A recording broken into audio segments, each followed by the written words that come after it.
अहिलेको हाम्रो बालेन सरकारले भ्रष्टाचारीहरूलाई समात्न थाल्यो। पुरानो दलका केही झोलेहरू आन्दोलन गर्न सडकमा उत्रिए। भन्सारबाट धेरै कर छली गरेर सामान इन्डियाबाट ल्याउने गरेका थिए। धेरै जसोले हाम्रो देशको कर छलिरहेका थिए र त्यो भन्सारमा कडाई गर्ने बित्तिकै फेरि झोलेहरूको टाउको दुख्यो, सडकमा आन्दोलन है। अनि विद्यालयमा राजनीति गर्न पाउँदैन, विद्यार्थीहरूले राजनीति गर्न पाउँदैन, स्वतन्त्र रूपले पढ्न पाउनुपर्छ, कुनै पार्टीको झोले बन्नु हुँदैन भनेर त्यो नियम राखेछन्, कडाई गरे। त्यसमा पनि झोलेहरू सडकमा आएर आन्दोलन गर्न थाले। तपाईँको सडक यातायात विभिन्न पुल पुलेसाहरूमा विभिन्न पार्टीसँग आबद्ध भएका ठेकेदारहरूले अलपत्र पारेर राखेका थिए।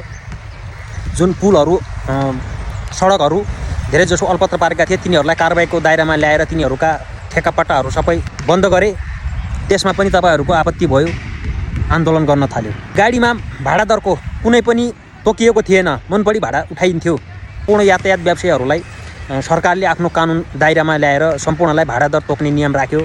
त्यसमा पनि तपाईँहरूको आपत्ति, सडकमा आन्दोलन गर्ने रे। सुकुम्बासी बस्तीको लागि तिनी गरिब दुखी असहाय गरिब जनताहरूलाई राम्रो र व्यवस्थापन गर्नको लागि, राम्रो ठाउँमा व्यवस्थापन गर्नको लागि सुकुम बस्ती हटाउने निर्णय गर्यो। त्यसमा पनि तपाईँहरूको टाउको दुख्यो। तिमी झोलेहरू बालेन शाहले काम गर्छ के? तिमीहरू यहाँ खाडीतिर किन बालेन शाहको पछि पढेर आएका तिमीहरू? यहाँ खाडीमा आऊ, खाडीमा काम गरेर देखाऊ। यस्तो घाममा टन्टलापुर घाममा काम गरेर देखाऊ, पैसा कमाऊ। बाबुआमा र घर परिवारको र देशप्रतिको माया कति हुन्छ भन्ने तिमीहरूलाई बल्ल थाहा हुन्छ।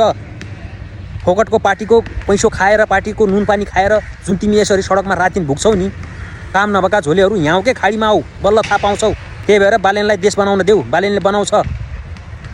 5 वर्ष होइन 1 वर्षै कुर्न देऊ न। सरकार भएको 1 महिना पनि भएको छैन, तिमीहरू पछि पर्न थालिसक्यौ। त्यही भएर सपोर्ट गरौँ बालेन सरकारलाई। यो सरकार स्थायी सरकार हो, जनताले जनादेश जनताले चुनेको सरकार हो। त्यही भएर विरोध नगरौँ, काम गर्न दिउँ। काम नगरी खण्डमा भोलि तपाईँहरू विरोध गर्न सक्छौ, म गर्न सक्छु, तपाईँहरू गर्न सक्छौ। त्यही भएर अहिलेको सरकारलाई सपोर्ट गरौँ, साथ दिउँ र विरोध चाहिँ नगरौँ।